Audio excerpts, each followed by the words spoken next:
आइए जरा formation of company बोल रहा है कि as per section 3 of the Companies Act 2013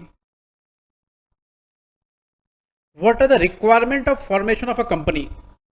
बोला पब्लिक कंपनी अगर होगी तो 7 या उससे अधिक person can form a company by subscribing their names to memorandum and complying with the requirements of the act in respect of registration. मतलब 7 या उससे अधिक पर्सन फॉर्म कर सकते हैं क्या, एक पब्लिक कंपनी।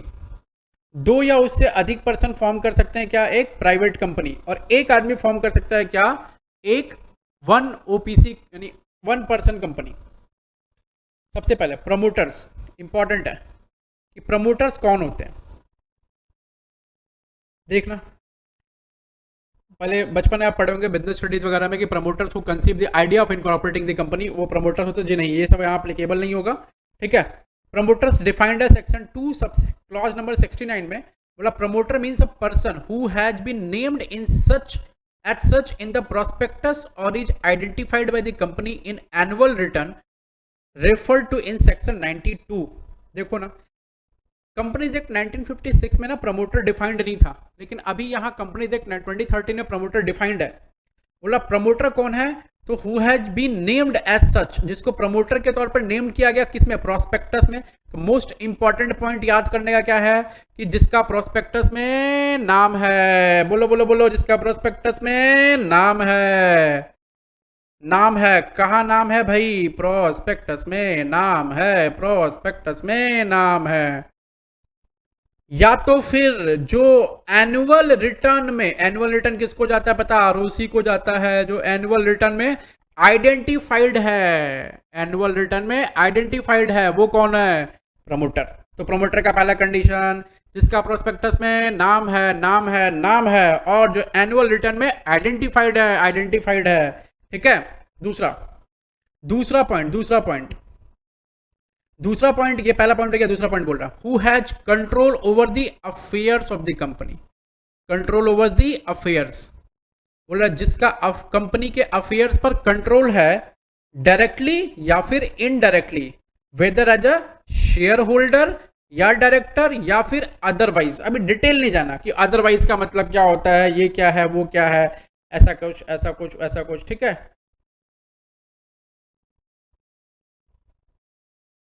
देखो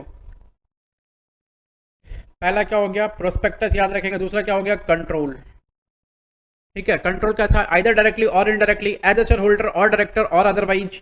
प्रमोटर कौन हो गया, जिसका नाम है किसमें, कंपनी के प्रोस्पेक्टस में, जो आइडेंटिफाई हो रहा है एनुअल रिटर्न में, और जिसका कंट्रोल है over the affairs of the company, either directly और इनडायरेक्टली, आइदर डायरेक्टली और indirectly, as a share holder और डायरेक्टर और अदरवाइज। तीसरा तीसरा तीसरा तीसरा point in accordance with whose advice, directions या instructions the board of directors of the company is accustomed to act. मतलब जिसके कहने पर बोर्ड ऑफ डायरेक्टर्स काम करें, वो कौन होगा, प्रमोटर। ठीक है, बोला in simple terms we can say person who form the company known as promoter. ये खैर ऐसे बोलने का बात है, who receive the idea of forming the company, ये बोलने का बात है, take all necessary steps for registration, बोलने का बात है। It should however be noted that person acting only in professional capacity is solicitor bank recorded not registered as promoter. अच्छा, ये इंपॉर्टेंट बात है। प्रमोटर कौन है, ये आप section 2 clause number 69, section 2 clause number 69 के हिसाब से ही लिखेंगे। कौन कौन है जल्दी बोल दो ना। पहला वो व्यक्ति जो प्रोस्पेक्टस में जिसका नाम आइडेंटिफाइड है। दूसरा कौन सा व्यक्ति हो जाएगा, दूसरा कौन सा व्यक्ति हो जाएगा जिसका एनुअल रिटर्न में नाम लिखा हुआ है। तीसरा कौन, एनुअल रिटर्न में नाम लिखा हुआ। दूसरा पॉइंट का जिसका कंट्रोल है किसके ऊपर, अफेयर्स के ऊपर, आइदर डायरेक्टली और इनडायरेक्टली, कंट्रोल से अफेयर के ऊपर आइदर डायरेक्टली और इनडायरेक्टली। ठीक है, तीसरा पॉइंट जो in accordance with whose advice, जिसके एडवाइस पे कौन अकस्टम टू एक्ट करता। अकस्टम टू एक्ट का मतलब इंटर में डिटेल में पढ़ेंगे। ठीक है, जिसके एडवाइस पे कंपनी काम करती है वो कौन होते हैं, प्रमोटर्स होते हैं। एडवाइस मतलब क्या सर, प्रोफेशनल कैपेसिटी में एडवाइस देंगे, जी नहीं। इंपॉर्टेंट पॉइंट, अगर कोई लॉयर है, कोई चार्टर्ड अकाउंटेंट है, कोई कंपनी सेक्रेटरी है जो प्रोफेशनल कैपेसिटी में कंपनी को एडवाइस दे रहा है, अकस्टम टू एक्ट कर रही है कंपनी, उसके हिसाब से वो कंपनी का प्रमोटर नहीं कहलाएगा। कंपनी का प्रमोटर कौन कहलाएगा सर, प्रोफेशनल कैपेसिटी में छोड़ करके जिसके एडवाइस पर कंपनी अकस्टम टू एक्ट है वो कंपनी का प्रमोटर कहलाएगा। क्लियर हो गया? प्रमोटर कौन होगा कंपनी का? याद रखना section 2 clause number 69। Incorporation of the company, company कब बनकर तैयार होगी या कंपनी कैसे कैसे बनकर तैयार होगी। स्टेप नंबर 1, इनकॉर्पोरेशन के बारे में आप डिटेल में पढ़ेंगे इंटर में, यहां पर सिर्फ आपको आउटलाइन रखना और कुछ नहीं रखना है। Section 7 of the company 2013 provides the, कौन से सेक्शन में लिखा हुआ इनकॉर्पोरेशन होगा? प्रोसीजर फॉलोड फॉर इनकॉर्पोरेशन, बोला सबसे पहले filing of the documents and information with the registrar.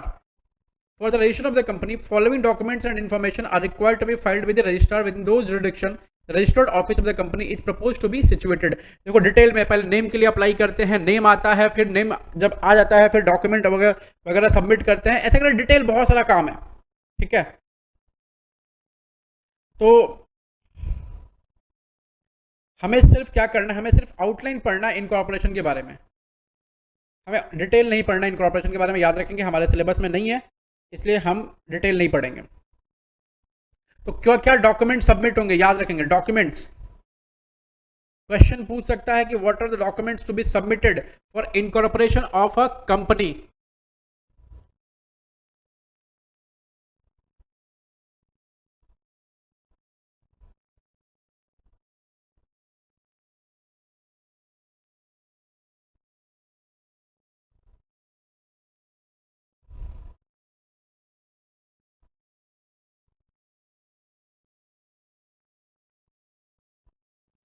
देखो the memorandum and article of the company duly signed by all the subscriber to the memorandum. बोला एक मेमोरेंडम यानी मोवा ओवा हमें क्या करना है, memorandum of association plus article of association हमें सबमिट करना है, signed by all subscriber of the company पहला। दूसरा declaration bye a person who is engage in the formation of the company. ठीक है, जैसे जो CS होगा, कंपनी सेक्रेटरी होगा या फिर चार्टर्ड अकाउंटेंट या फिर एडवोकेट होगा, जो फॉर्मेशन का काम देखेगा उसका एक डिक्लेरेशन चाहिएगा। तो declaration by the person whom, जो कंपनी का फॉर्मेशन का काम देगा, प्रोफेशनल आदमी। And by a person named in the articles, manager हो, डायरेक्टर हो, सेक्रेटरी हो, जिसका आर्टिकल में नाम लिखा होगा वो आदमी का डिक्लेरेशन चाहिए होगा। वो डिक्लेरेशन क्या चाहिए होगा कि सारा रूल्स कंप्लाइड है, rules have been complied, rules have been complied. तो all the rules have been complied, all the rules have been complied, ये मानेंगे। ठीक है,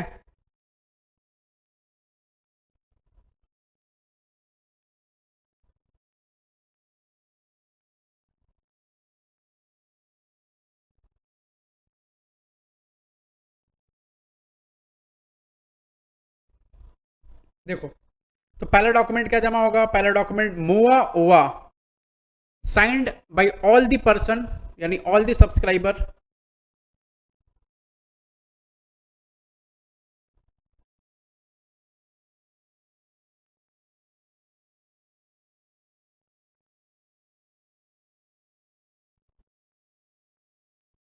ठीक है, दूसरा एक डिक्लेरेशन कौन देगा, जो लोग कंपनी के फॉर्मेशन में एंगेज होंगे वो डिक्लेरेशन देंगे। दूसरा और कौन देगा डिक्लेरेशन, सर जो person named in the article होगा वो डिक्लेरेशन देगा। क्या डिक्लेरेशन देगा, क्या डिक्लेरेशन ये देगा कि all the requirements of this act and the rules made thereunder in respect of registration and the matter precedented or incidental thereto have been complied with, मतलब सारे रूल्स एंड रेगुलेशन कंप्लाई हुआ। उसके बाद affidavit जाएगा, तीसरा point, affidavit from each of the subscriber to the memorandum and the person named as the first directors.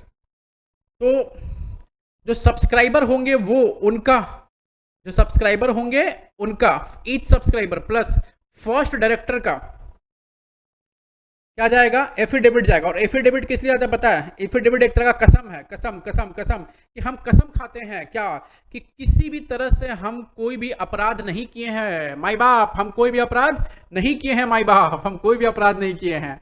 उसके बाद has not been found guilty of any fraud और misfeasance, हम कभी भी किसी भी तरह का फ्रॉड और मिसफीजेंस, ठीक है, मैलिशियस एक्ट के लिए हमको पकड़ा नहीं गया है, हमको कभी भी गिल्टी अपराधी नहीं माना गया है। ठीक है, कहां पर sir, of any breach of duty to any company under this act or any previous company law during the last 5 years, एकदम पॉइंट याद रखने का बात है कि लास्ट 5 ईयर्स में इस एक्ट में या कोई प्रीवियस कंपनी लॉ में हमको गिल्टी ना माना गया हो फ्रॉड का और मिसफीजेंस का। मिसफीजेंस का मतलब नहीं पूछेंगे आप, क्योंकि अभी वो पढ़ेंगे हम लोग इंटर और फाइनल में। उसके बाद जितने भी डॉक्यूमेंट हमने रजिस्ट्रार को फाइल किए हैं रजिस्ट्रेशन के लिए वो करेक्ट हैं एंड कंप्लीट हैं and true to the best of his knowledge and belief. तो एक तरह की कसम दी जाएगी, हम ये एडमिट करते हैं पहली बात कि हमने कभी हम पर कभी कॉन्विक्शन नहीं लगा कि हम किसी अपराध में लिप्त नहीं थे, ठीक है, in connection with the promotion formation management of any company, ठीक है। दूसरा कौन कौन देगा एफिडेविट देगा सब्सक्राइबर और फर्स्ट डायरेक्टर, सब्सक्राइबर और फर्स्ट डायरेक्टर एफिडेविट देगा। क्या क्या देगा कि he is not convicted of any offence for the formation promotion of the company, ऐसा कसम खाएगा, ठीक है। एफिडेविट मतलब कसम खाना, और वो गिल्टी नहीं है किसी भी तरह के फ्रॉड का और मिसफीजेंस का कोई एनी प्रीवियस कंपनी लॉ में या फिर कोई ये करंट कंपनी लॉ में या कंपनी एक्ट 2013 में, ठीक है। और फिर ऑल द डॉक्यूमेंट जो फाइल किए गए फॉर्मेशन के लिए कंपनी को true to the best of his knowledge and belief correct हैं, ठीक है। उसके बाद चौथा डॉक्यूमेंट क्या जाएगा फॉर्मेशन के लिए, तो चौथा डॉक्यूमेंट जाएगा address for correspondence till it's registered office established. तो रजिस्टर्ड ऑफिस का एड्रेस जो रहता है वो रहता है वहां उनके पास। तो जब तक रजिस्टर्ड ऑफिस इस्टेब्लिश नहीं होता है तब तक एक एड्रेस जाएगा जहां पर चिट्ठी पत्री आ जाए, उसको बोलते हैं एड्रेस फॉर कॉरेस्पॉन्डेंस। पर्टिकुलर्स जाएगा ऑफ एवरी सब्सक्राइबर का, sir name, family name, residential address, nationality, etc. तो इतना बड़ा लिखने का जरूरत नहीं है, आप छोटा सा भी लिख देंगे चलेगा। पर्टिकुलर्स जाएगा किसका, of the person mentioned in the articles as the subscriber to the memorandum, every subscriber to the memorandum along with the proof of identity and in the case of subscriber being a body corporate such particular as may be prescribed। और फिर particulars names including surname, family name, the director identification number, residential address of the person mentioned in the articles as the subscriber to the memorandum and such other particulars including proof of identity as may be prescribed। particulars of interest of the persons mentioned in the articles, तो जो person in director articles में mentioned है वो किस लिए mentioned है उनके हिसाब से भी particulars जाएगा, ठीक है। तो इतना सारा डॉक्यूमेंट हम सबमिट करेंगे इनकॉर्पोरेशन के लिए। उसके बाद क्या होगा, issue of certificate of incorporation on registration. फिर रजिस्ट्रार के पास ये सब डॉक्यूमेंट किसके पास जाएगा, आरओसी के पास जाता है, रजिस्ट्रार ऑफ कंपनी के पास में। तो रजिस्ट्रार ऑफ कंपनी क्या करेगा, on the basis of document and information filed shall registered all the documents and information in the register and issue a certificate of incorporation in the prescribed form to the effect that the proposed company is incorporated under this act। अब वो क्या करेंगे पता है, अब वो registrar क्या करेगा, सारा डॉक्यूमेंट जो आपने फाइल किया है उस डॉक्यूमेंट को देखेगा और वेरीफाई करेगा और एक सर्टिफिकेट इशू करेगा जिसको हम लोग बोलेंगे सर्टिफिकेट ऑफ इनकॉर्पोरेशन। उसके बाद कंपनी को एक नंबर अलॉट किया जाएगा, इसको बोलते हैं कॉर्पोरेट आइडेंटिटी नंबर, सिन नंबर, जो बहुत जरूरी होता है। On and from the date mentioned in the certificate of incorporation, the registrar shall allot to the company a corporate identity number which shall be distinct identity for the company and which shall also be included in the certificate। फिर maintenance of copies of all document and information, the company shall maintain and preserve its at its registered office copies of all documents and information as originally filed till its resolution under this act। वो document जमा करेंगे, document जमा करने के बाद ROC आपको certify verify करेगा, verify करने के बाद कंपनी को सर्टिफिकेट ऑफ इनकॉर्पोरेशन देगा। फिर कंपनी को क्या मिलेगा, कॉर्पोरेट आइडेंटिटी नंबर मिलेगा और फिर वही नंबर के साथ वो सारा डॉक्यूमेंट जो कंपनी को मिलेगा वो अपने रजिस्टर्ड ऑफिस से प्रिजर्व करके रखेगी टिल इट्स डिसोल्यूशन, ठीक है। उसके बाद effect of furnishing the false information, important, very very very important. अगर आपने गलत जानकारी दे दी तो क्या होगा, इंपॉर्टेंट है, एकदम बहुत ज़्यादा इंपॉर्टेंट है। फर्निशिंग ऑफ फॉल्स और इनकरेक्ट इन्फॉर्मेशन और separation of material fact at the time of incorporation. देखो जरा इसको अच्छे से पढ़ लेना, ये एकदम ये पूरा पोर्शन जो दिया हुआ ना, ये पूरा पोर्शन इंपॉर्टेंट है। उसके बाद इसको काट देना है, स्पाइस वगैरह काट दो, ये सब नहीं पढ़ना, ये सब मैंने एक्स्ट्रा डाल दिया, सब नहीं पढ़ना, काटो।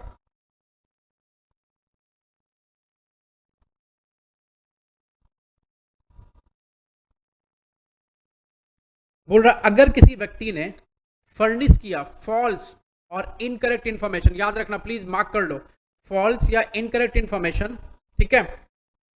सप्रेस किया मतलब छुपा लिया any material information of which he is aware in any of the document filed with the registrar in relation to the registration. मतलब रजिस्ट्रेशन करते वक्त किसी भी व्यक्ति ने अगर फॉल्स इंफॉर्मेशन फर्निश किया है या इनकरेक्ट इंफॉर्मेशन, गलत इंफॉर्मेशन और इनकरेक्ट इंफॉर्मेशन में डिफरेंस है, ठीक है,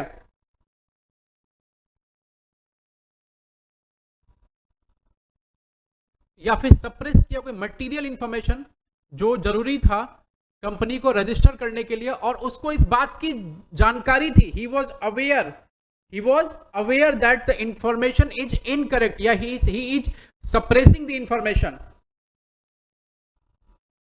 ही shall be liable for action of fraud under section 447। याद रखना, फ्रॉड के लिए सेक्शन नंबर कौन सा एप्लीकेबल है कंपनीज एक्ट का? 447। He shall be liable for action for fraud under section 447। मतलब अगर कोई व्यक्ति फर्निश करता है फॉल्स इंफॉर्मेशन या इनकरेक्ट इंफॉर्मेशन या फिर सप्रेस करता है any material information which he was aware of and that information was necessary for the registration of the company, then that person shall be liable under section 447 for fraud. Fraud के लिए उसको 447 में book किया जाएगा, ठीक है। पहला point ये हो गया। दूसरा पॉइंट, ये तो क्या था, ये पॉइंट था कि इनकॉर्पोरेशन के वक्त अगर गलत इंफॉर्मेशन दिया तो इनकॉर्पोरेशन के वक्त गलत इंफॉर्मेशन दिया, रॉन्ग इंफॉर्मेशन दिया, अगर इनकॉर्पोरेशन के वक्त रॉन्ग इंफॉर्मेशन दिया तो ये कि कंपनी इनकॉर्पोरेटेड है बाय फर्निशिंग एनी फॉल्स और इनकरेक्ट इंफॉर्मेशन और रिप्रेजेंटेशन और by suppressing any material fact, यानी पोस्ट इनकॉर्पोरेशन अगर आपको पता चला कि भाई आपने कोई गलत इंफॉर्मेशन दिया है तो क्या होगा, देखो जरा। Where after the incorporation of the company, it is proved that the company has been got incorporated by furnishing any false या incorrect information, suppressing any material fact, same point रहेगा, declaration filed by the document या bye fraudulent action, ठीक है। तो आप ऐसा point mark कर लेंगे, फॉल्स या फर्निशिंग फॉल्स या incorrect information, suppressing any material fact और इन्फॉर्मेशन, ठीक है। डिक्लेरेशन फाइल किया वो भी रॉन्ग है और फिर फ्रॉडुलेंट एक्शन लिया गया है, फ्रॉडुलेंट एक्शन से कंपनी को इनकॉर्पोरेट किया गया, मतलब ए में 2 पॉइंट और बी में 1 पॉइंट।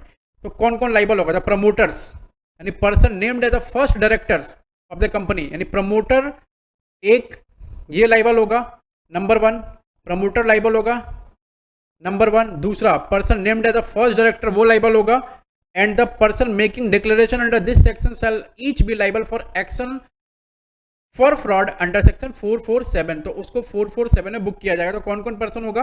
देखो, promoter plus first director plus जिसने डिक्लेरेशन दिया होगा, वो तीनों के तीनों लोग क्या होंगे? 447 में उनको 447 वोल्ट का झटका लग जाएगा। 444 नहीं, कितने वोल्ट का झटका लगेगा? 447 वोल्ट का झटका उनको लग जाएगा, 447 वोल्ट का झटका लग जाएगा, ठीक है। उसके बाद एक और इंपॉर्टेंट पॉइंट है, ऑर्डर ऑफ ट्रिब्यूनल, ठीक है। इंपॉर्टेंट और ध्यान से पढ़ना एकदम। बोला where a company has been got incorporated by furnishing false incorrect information और representation or by suppressing any material fact or information in any of the document, declaration filed or made for incorporating such company or by any fraudulent action, the tribunal may on application made to it on being satisfied that the situation so warrants। देखो इसका मतलब क्या है कि if the company had been incorporated by furnishing false information and the tribunal believes that it had been incorporated by fraudulent action, then tribunal क्या करेगा? Pass such order as it may think fit for regulation of the management of the company, including changes, if any, in its memorandum and articles in public interest or in the interest of the company and its members and creditors। यहां पर लिख लो shall pass order in public interest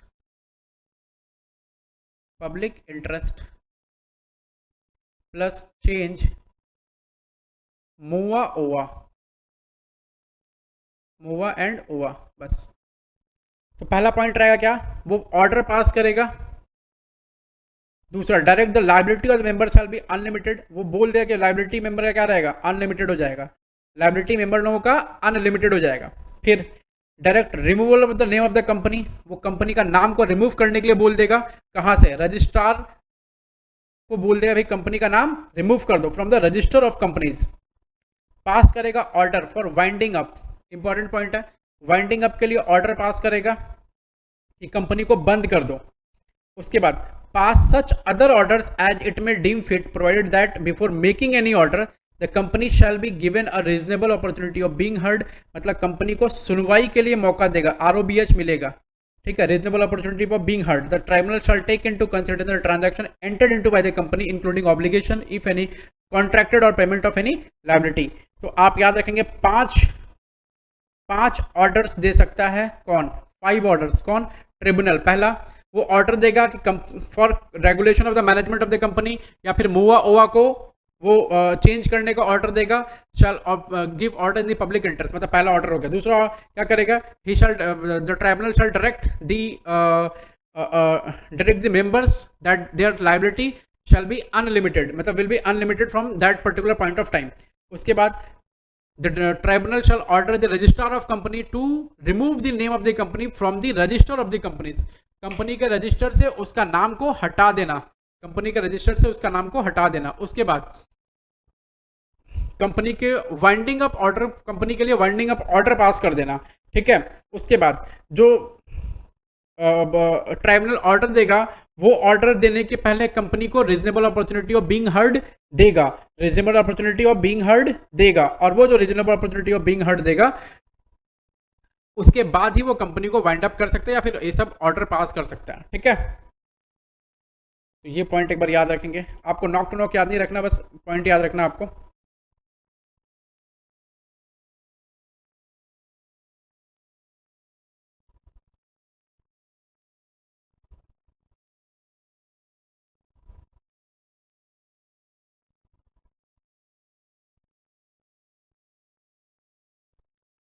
देखो Capitals क्या क्या होते हैं company के, फटाफट आ जाना।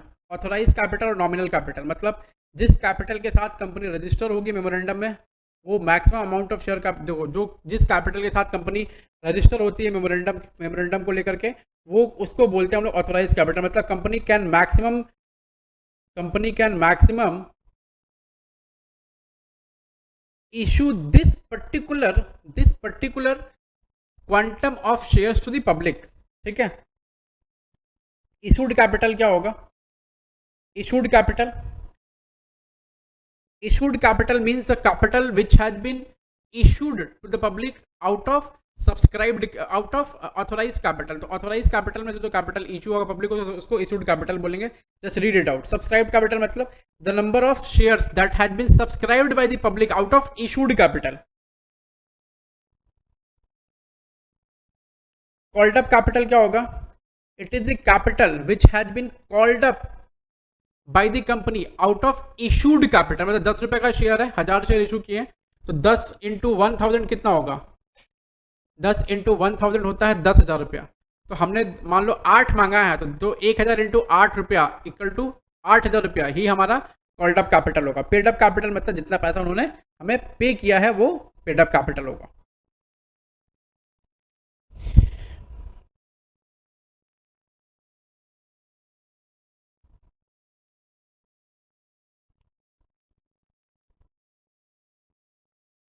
देखना shares, section 2 subsection 84, shares means share in the share capital of a company and includes a stock. ये इतना ही इसका डेफिनेशन है और कुछ नहीं।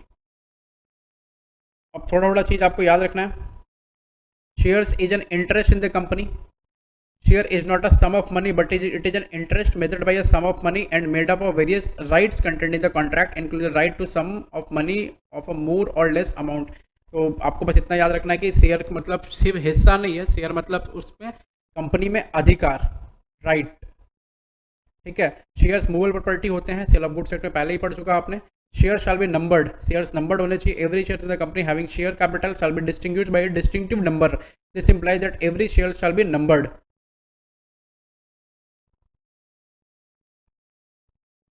ठीक है। जो डीमेट में शेयर होते हैं उसकी नंबरिंग नहीं होती है। अच्छा, काइंड ऑफ शेयर कैपिटल, पहला equity share capital. Equity share capital मतलब all share capital which is not a preference share capital. तो प्रेफरेंस शेयर कैपिटल क्या हो गया? प्रेफरेंस शेयर कैपिटल नीचे पढ़ लो। Preference share capital are those capital which carry preferential right which carry preferential rights in respect of payment of dividend and repayment of capital in the event of winding up। देखो, preferential capital जो वो capital होते हैं, preferential capital लोग वो preferential holders वो capital होते हैं। प्रेफरेंशियल कैपिटल वो कैपिटल होता है जिसको प्रेफरेंशियल राइट मिलती है फॉर पेमेंट ऑफ डिविडेंड। ठीक है, उनको fix rate of payment of dividend मिलता है, मतलब इक्विटी वाले को डिविडेंड मिलने के पहले उनको डिविडेंड मिलता है। ठीक है, उसके बाद repayment in the case of winding up or repayment of capital of the amount of the share capital paid up or deemed to have been paid up. मतलब प्रेफरेंशियल कैपिटल के पास में प्रेफरेंशियल राइट होती है, प्राथमिकता होती है कि पहले उसको डिविडेंड का पैसा मिले, फिर उसके बाद में जब कंपनी डूब रही हो, लिक्विडेट हो रही हो, तो लिक्विडेट होने के टाइम, वाइंडिंग अप होने के टाइम पर उसको क्या मिले? सबसे पहले कैपिटल का पैसा वापस मिल जाए, बस और कुछ नहीं है। Section 43 shall not applied where the memorandum or articles of a company of the private company so provide। चलो ठीक है। उसके बाद दो तरह के शेयर्स होते हैं, एक होते हैं वोटिंग राइट्स नॉर्मल, एक होते हैं differential voting rights. Normal voting rights का मतलब क्या होता है कि आपको जो वोटिंग राइट्स मिली है उसके एक्स्ट्रा आपको कुछ नहीं मिलेगा, आप normal in general share holder रहेंगे। ठीक है, डिफरेंशियल वोटिंग राइट का मतलब क्या होता है कि आपको एक्स्ट्रा डिविडेंड मिलेगा और एक्स्ट्रा वोटिंग राइट मिलेगी, बस और कुछ नहीं। ये टाटा कंपनी ने इशू किया था 2008 में, इसके बारे में डिटेल में अपने को नहीं पढ़ना है, इंटर में पढ़ेंगे। आइए,